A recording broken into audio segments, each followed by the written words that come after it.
Alrighty, folks. So today we are going to rank figures on the left. Everybody from entertainment to politics to sports. We're going to rank them. Best person to worst person. This video is brought to you by ExpressVPN.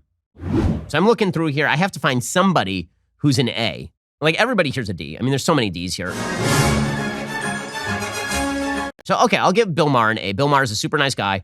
I really like Bill on a personal level. Also, he's honest enough to acknowledge when the left is just being crazy. You have become the party of no common sense. Good answer. Good answer. Again, there's nobody on this list who I agree with ideologically, so we are relegated to people I disagree with. So Bill gets an A. I'm trying to see if there's anyone else here who I would give an A. Nope.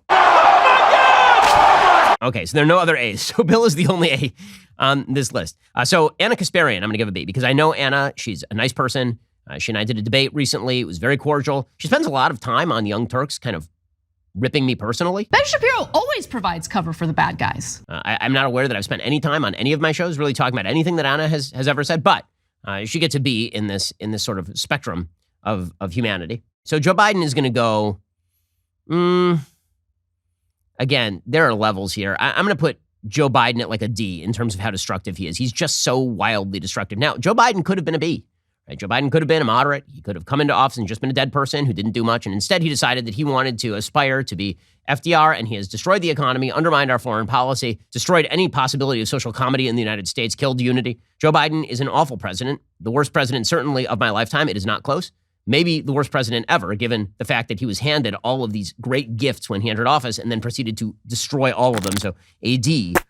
I feel like he should be joined there, just appropriately enough, by Barack Obama, who set the table for all of this. Thank you for reminding me. Now, the fact that he's much more charming as a human than Joe Biden does not alleviate the fact that he really wrecked American politics in tremendous ways. I truly believe that the 2012 election was the most important election of my lifetime. Not 2016, not 2020, 2012. And the reason was you had a president elected in 2008 with a wide variety of public support to pursue a unifying agenda. He proceeded to tack hard left and then to cobble together the intersectional coalition that divides Americans on the basis of race, sex, sexual identity. And we are still recovering from that. I'm not sure we're ever going to recover from that because, again, his whole pitch was, as the first black president, I can unify the country. And then he proceeded to completely disunify the country for his own political benefit. So Barack Obama gets a D. Boo, you stink! Okay, so some of the celebrities I feel like get a C, mainly because their politics suck, but they're also celebrities. So I'm going to give LeBron James a C. So LeBron seems like he does some good things, right? He founded a school over in Cleveland. That's nice. Also, LeBron James is awful on politics.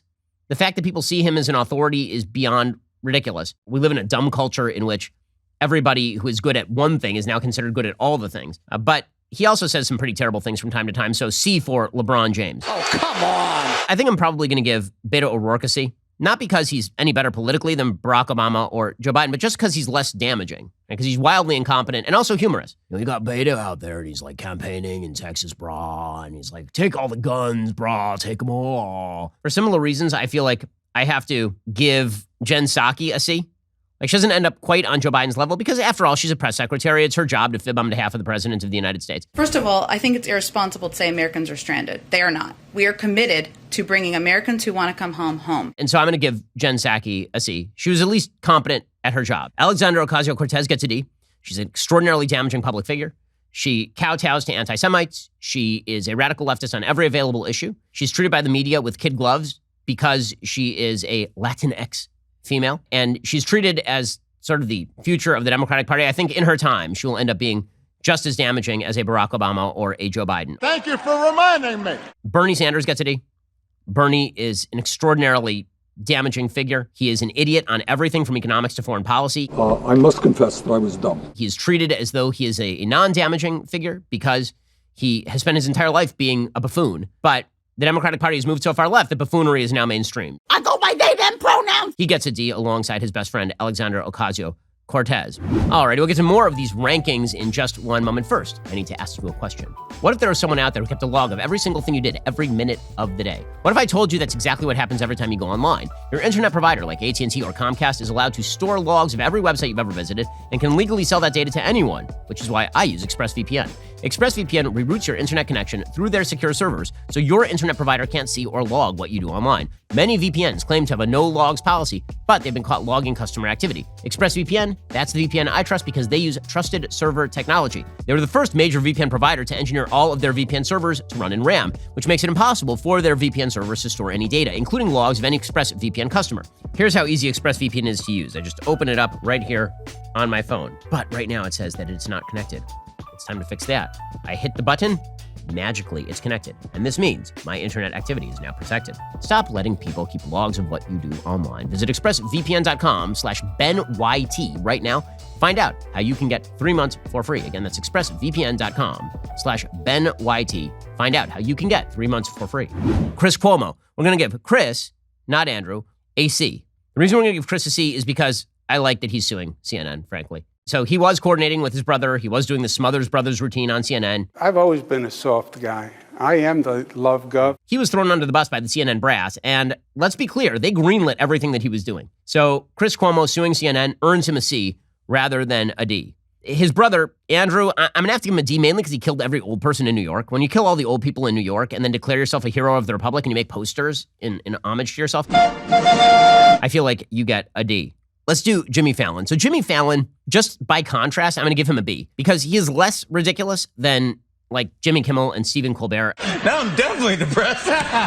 Jimmy Fallon is the least offensive of late night comedians. He will sometimes tell a joke about Joe Biden, which I guess is now the mark of bravery. Jimmy Kimmel, the woke pope of late night, who gave up all comedic possibility by becoming a political commentator and is now earning lower ratings than Greg Gutfeld on Fox. I don't want to suggest that Kimmel's show has become boring and predictable, but last night during the taping, people in the studio audience were changing the channel. He gets a D. Stephen Colbert also gets a D. Both of these people are political commentators masquerading as comedians. Whiteness is a construct created by colonial powers. They're highly irritating. They're no longer good at their jobs. What's amazing about this is they used to be funny. I remember when Jimmy Kimmel was on K-Rock when I was in high school, and he was actually really funny. And Stephen Colbert, when he was on Comedy Central with Jon Stewart, before he did the Colbert Report, which was tired and got old by the end, he was funny too. And he just gave up on all of that so that he could be cherished among the glitterati. Colin Kaepernick, man, that guy's just awful. He's ungrateful and he's awful. So LeBron gets a C because it's not LeBron's fault that they've decided to make him a political figure. It is Colin Kaepernick's fault that he's a political figure who's gotten extraordinarily wealthy off of being absolutely ignorant about everything and making crap documentaries with Anna DuVernay about how he is a victim because he was in the NFL draft. He literally compared being in the NFL draft to slavery, which makes zero sense considering the NFL draft ends with people being paid lots and lots of money to do a child sport. Klaus Schwab, that guy, yeah, he gets a D too. Anybody who seeks to reconstruct the entire world economy along the lines of their particular left-wing politics gets a D. Klaus Schwab, who speaks like a Bond villain. We will be able to restructure the world economy in line with our most cherished hopes and dreams, says Klaus Schwab over at Davos.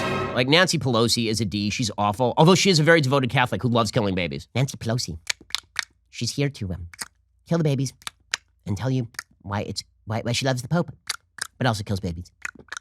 We've got Pete Buttigieg. Pete Buttigieg used to be like a B, and he moved all the way from a B down to a D.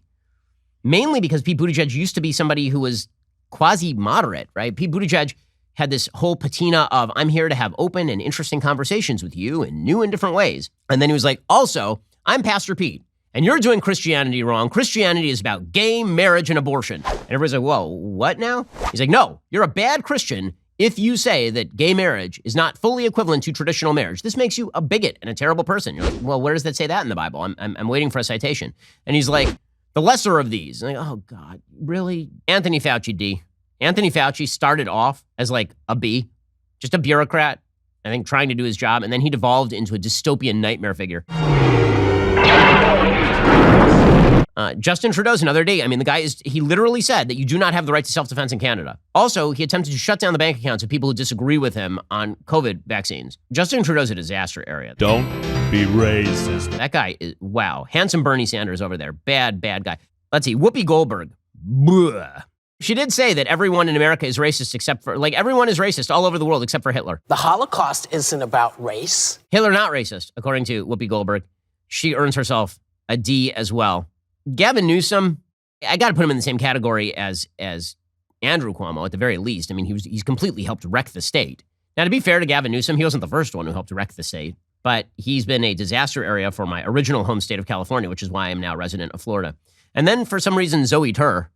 So you know what? We're going to give Zoe an A. And the reason we're going to give Zoe an A is because Zoe Tur did create some of the most viral content in the history of the internet by physically threatening me in very ladylike fashion on national TV. Yeah, that seems mildly inappropriate for a political discussion. So there you have it. Honestly, I think this sort of reflects the movement of the Democratic Party. It used to be that there were a lot more A's and B's, and now there are a lot of C's and D's. And as the Democratic Party and the left wing continues to move further to the left, you're going to see that shift continue.